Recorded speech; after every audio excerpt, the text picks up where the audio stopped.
Welcome to Clearing the Mist with Ken Hamilton. There's a lot of things that are happening around us, and some of those things we have to see through the mist. But let me tell you about the rest of the shows that we have here. It is, of course, Clearing the Mist with Ken Hamilton. That's on Mondays. That's me. Tuesday, Vibing with Vicki Weidman. And I keep, because I have so many friends that are from South Asia and Southeast Asia that when I see a W, I kind of pronounce it as a V, particularly as Vibing with Vicki, Vitamin with Vicki Weidman on Tuesdays. Wednesdays, Faith Matters with Dr. Nasser Khan. And on Thursdays, it's Mind Your Business with Naz. This is a pre-recorded show, and the reason that we're pre-recording it is because we did a show that would have, in effect, be last week when you see this, but we're doing it back to back, and that's why I still have my Buffalo Bills shirt on. And the game started 4 minutes ago, but I thought this was important enough to hang here. I will get the score there. You need to understand the score of what we're talking about here. My guest today is Guy Lightfoot. Excuse me, Guy Lightfoot. Last week we were talking about an incident that he had in which the police misidentified him as a witness in a case in which he clearly did not witness anything. But what we have come to learn is that should the police be able to lie in order to get an indictment? And so the producer here, Naz, decided that he was going to look it up, and he found that it was that they can't. As long as they have strong enough evidence already that they can embellish that evidence by telling a witness, or not a witness rather, but telling the person that they have in custody that they have more information than what they really have. And so when, in this particular case, and we're going to speed this up, and before I put Guy back on, Mr. Lightfoot back on, is that he happened to have been incarcerated at the time that the fellow was looking to try to get out of his case, and had discovery letters out, and found out that discovery letters that contained his name as a witness to which he did not witness. The consequences of that was that it was easy for somebody else to retaliate against Mr. Lightfoot, as well as the person himself doing so as a result of this, because as it is said, there's a society that is not the same society that most people live in. There's a subset society of criminal elements, and quite frankly, they don't think exactly the way that we think. Now, one of the things that we have to understand is that there's criminality at the bottom of the spectrum, and I can't say that there's not criminality at the top of the spectrum. Okay, the views here that you're going to hear and the opinions expressed in this program are those of the host and the guest, and not of the station itself here. And so they do not necessarily reflect the views and the positions of NAS 716 Business and Cultural Center or NAS 716 Studio, advertisers, or any of the entities that they represent. And we'd like to thank you for watching. Even as they say in Congress, after they give the speech, they say, I reserve the right to amend and repeal what I just said. I'm going to reserve that too. So here I am back with Guy Lightfoot again this week. Guy Lightfoot, and I have to, as this is not a disclaimer, this is a claimer. I claim him as a cousin. He's a cousin of mine. His father and my mother were brothers and sisters. And his father was one of my favorite uncles. I mean, I used to have so much fun. Your dad would take me into a bar and have to pick me up and set me at the stool. He'd be drinking one thing, and I got soft drinks, but I just let him on the ball with. And so now, last week's show, we were talking about something that was not very flattering to police officers, or how police officers are. But we both admitted that what would the world be like if there were no policemen? The Naz, who is the producer of the show, and this is his studio, comes from Pakistan. He knows what it would be like if they didn't have police, and that we have a lot more freedoms in our country to talk about our issues with the police than almost in any other country in the world. And as a consequence of that is that our freedom comes at a cost. There's a premium on that freedom. And that freedom also allows the police officers to do what I had said in that last show. And this is not as an excuse, but the police are not responsible for the safety of any single citizen. Their job is to protect the public as a whole. And as the word had said in the last show, is that they have taken certain liberties in order to do that. I still believe that if it causes negative impacts on someone else when they use a witness that has not witnessed something in order to get an indictment, that there should be some consequence, if there was some consequence to the person. That if not criminal consequences, at least civil consequences, because all society should pay to have someone taken out of society who is a danger to society. But this comes the other side. We were talking about police actions. Now we're going to start talking about judicial actions. And here's what happens is that Mr. Lightfoot had a son. Well, he's had 4 sons. One is by, well, if you date a woman long enough, her children actually become your children because it's the relationship and not the legality of anything. So I'm going to let Mr. Lightfoot, Guy Lightfoot, explain what he witnessed in court when the same prosecutors who were prosecuting one of his sons was also prosecuting in another courtroom somebody who had killed one of his other sons. Guy, go ahead and start from the top. Well, like anyone else, when you have a child that's being prosecuted, by all means you want him free. And for whatever reason, you have a tendency not to think very much of the prosecutors. And I found myself in that situation because I had one of my sons being prosecuted by the same 2 that were prosecuting the 2 young men that also killed my other son. So that gave me a whole new respect for the people, for the job that they do. I had to look at them very differently.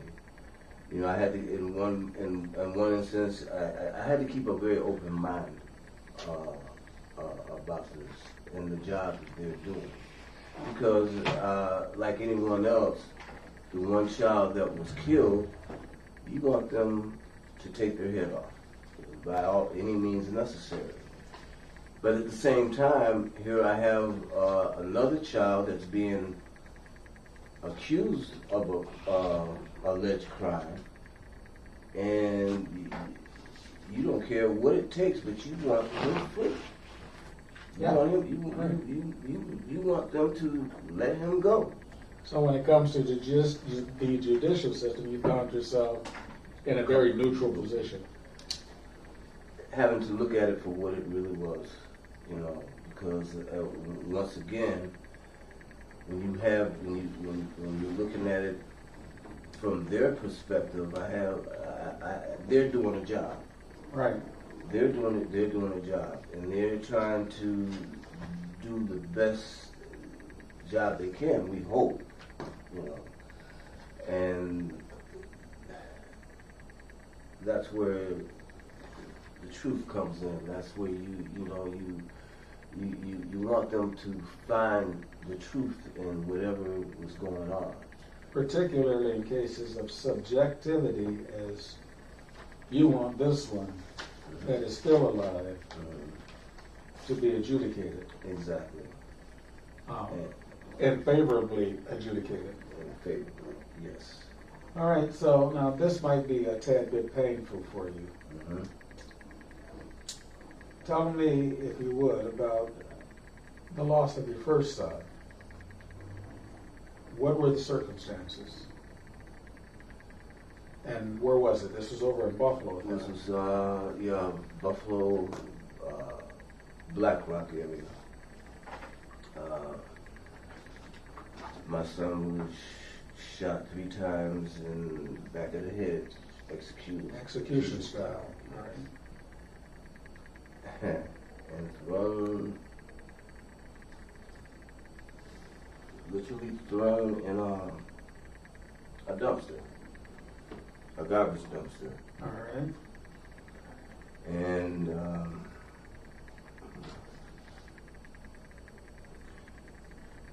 you know, being a father, and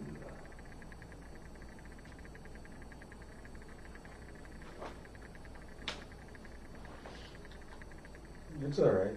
Yeah. Yeah, it has to hurt. being a father, you just want you want vengeance. You want this taken care of. You somebody has to pay, and that's how now I want to say this. That's how I used to feel. Yeah. How I look at it now,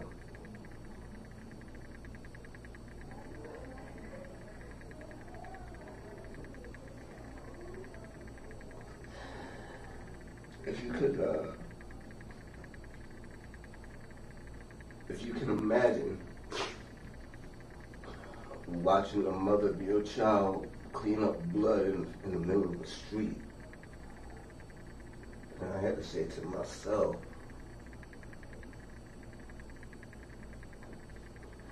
I wouldn't want a mother to have to go through that. Fully understand, man. I don't want another mother to have to go through that, and especially at my hand. Right. Now, excuse me, but, No, fully understanding. but that's how I felt.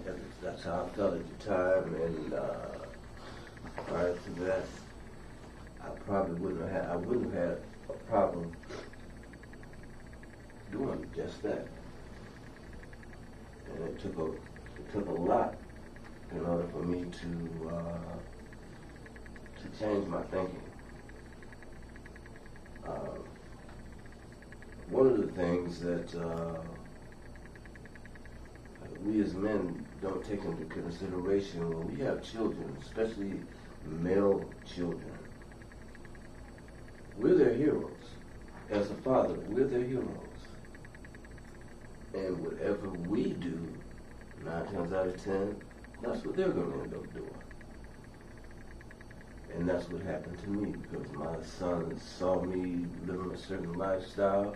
They emulated what they saw me do. They did what they thought was, the thing to do. Mm-hmm. And as a father, I paid the ultimate price. I lost 2 of my sons. So I would say to all fathers, think about what you expose your children to, especially your sons. Because I would hate for you to have to go through what I've had to go through. And like I said, going back to the one mother,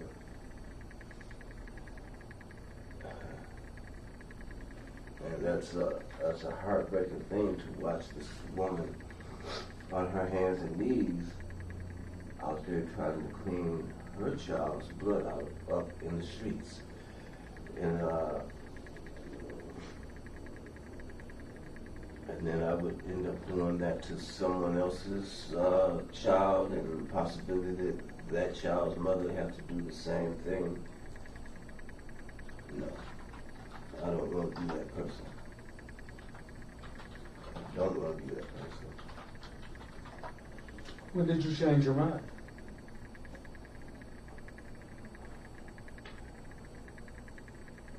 Well, my oldest son was killed first. And, no, I'm sorry.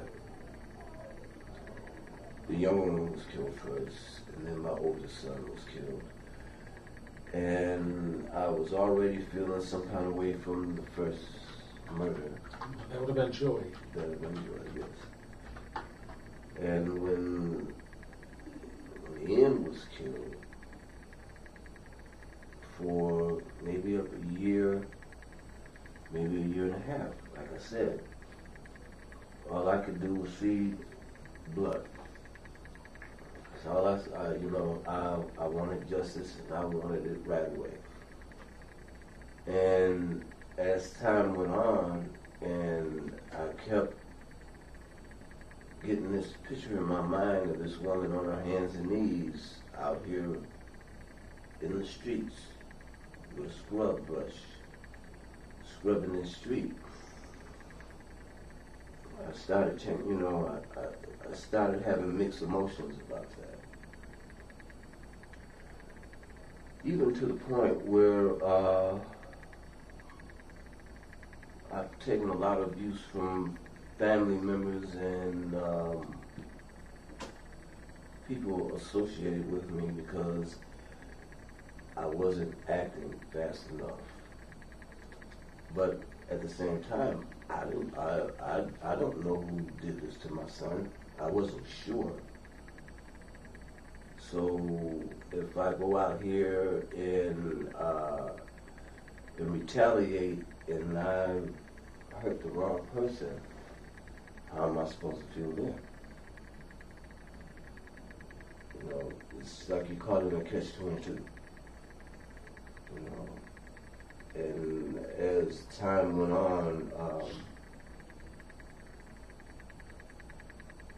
I've seen so much killing in the streets. It's like, man, this stuff, it hasn't stopped. You're not talking about just Buffalo, Niagara Falls. You're also talking about Atlanta. Atlanta, more so than Atlanta. And the stuff that goes on here is very small, very minute to the things I saw in Atlanta, the things that I was a part of in Atlanta.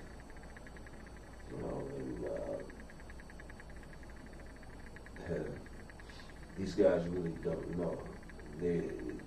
This is child's play, what I see going on around here. They don't have any real idea what can happen to them behind their actions and the things that they're doing.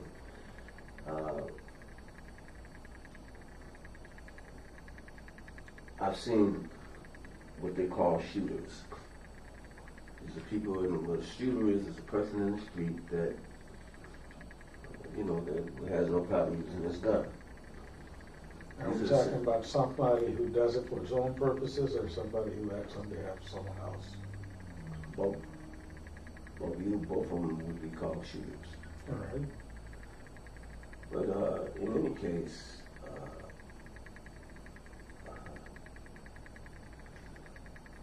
these guys haven't, like I said, I seen them out here in the streets and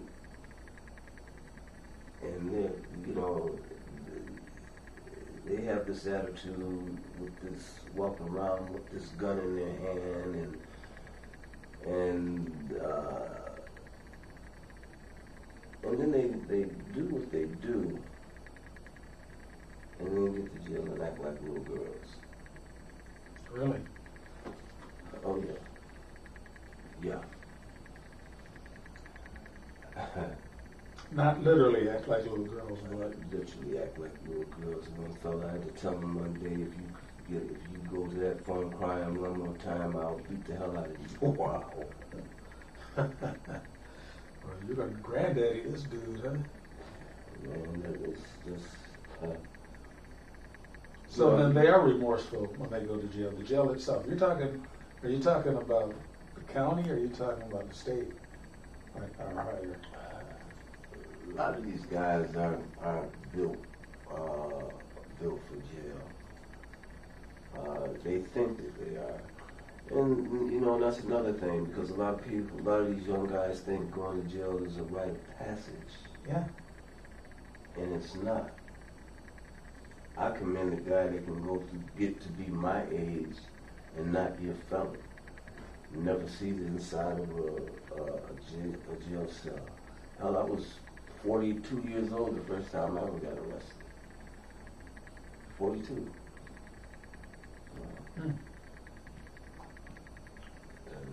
Is that because you understood how to get around things? Pretty much, yeah. That had a lot to do with it, you know. But at the same time, man, I walked that fence a lot of the time. Now, you had said that a son will do what he sees his father doing. Yeah. You're my cousin. Mm-hmm. Your father was one of the three favorite uncles I didn't have. My father was a tough man.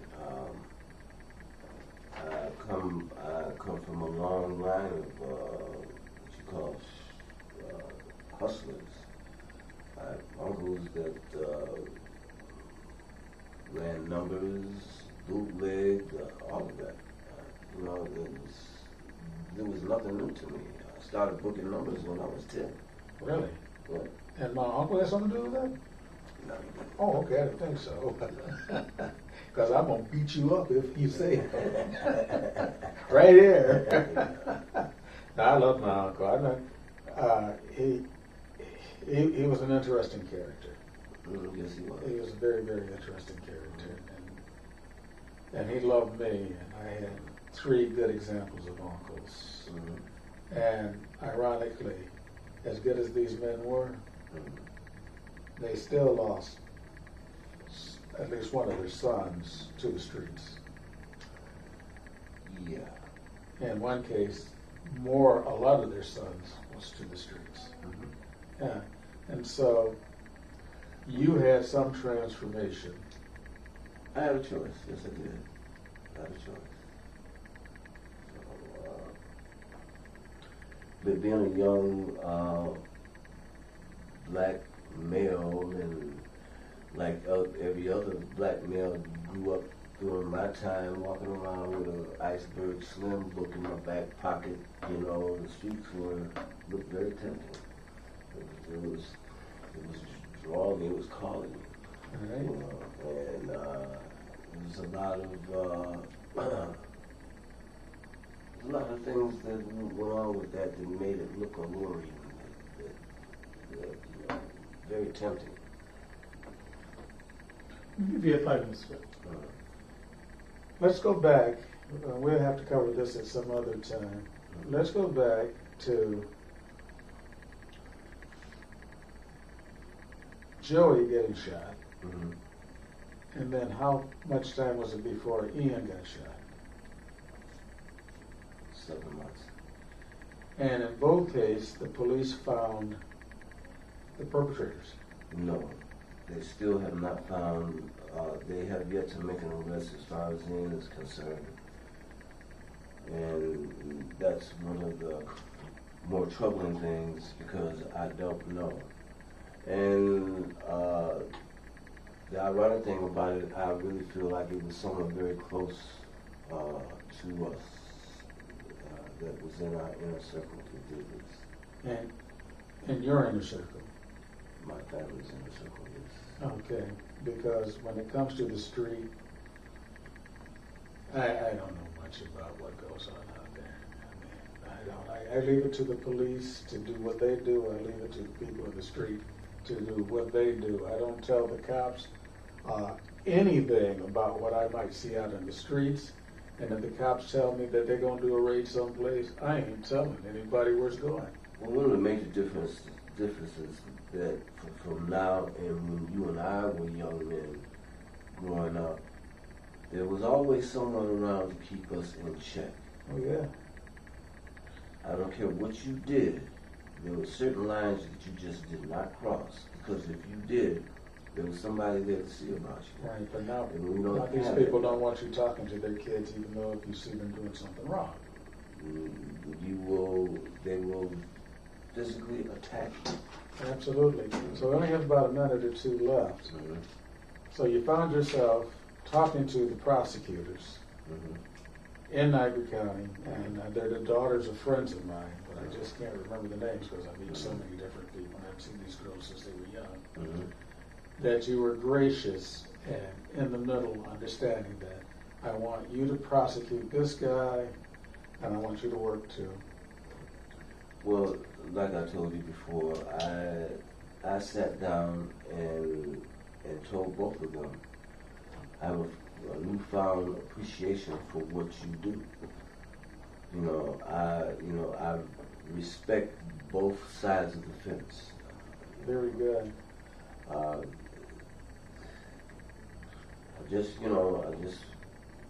The tactics that they use to get their information, I wish it could be a little bit different at times, but I still have a newfound appreciation for what they do. Yeah. Very good. Yeah, and for me again, like I said, I kind of regret I turned down the job at the New York State Troopers because I think I would have been a hell of a cop. But at the same time, it allowed me to get a lot of opportunities. By not taking that, a lot of opportunities to do good for the people of the city of Niagara Falls, and the many projects that I've worked on here, and others of people have built. A lot of times you don't get the recognition that you deserve, but you do. Well, thank you. And you just told me about the letter to Judge Akara. I got to get a copy of that. I love writing, I tell you. This is, we're out of time, I'm sorry. Ken Hamilton with Clearing the Mist about some of the things that are happening around us. Clearing the Mist with Ken Hamilton on Mondays. Vibing with Vicki Weidman on Tuesdays. Faith Matters with Dr. Nasser Khan on Wednesdays and Thursdays. Mind Your Business with Naz. We'll be back next week. As you watch this, go ahead and send in comments, and we're gonna we'll accumulate those things, and we'll use those for questions and answers in upcoming shows. I want to thank Guy Lightfoot for being on the show today, and if anything else comes up, let us know, and we'd be more than happy to have you sitting in that chair again. God bless you all, and you have yourselves a great rest of the day. Go Bills!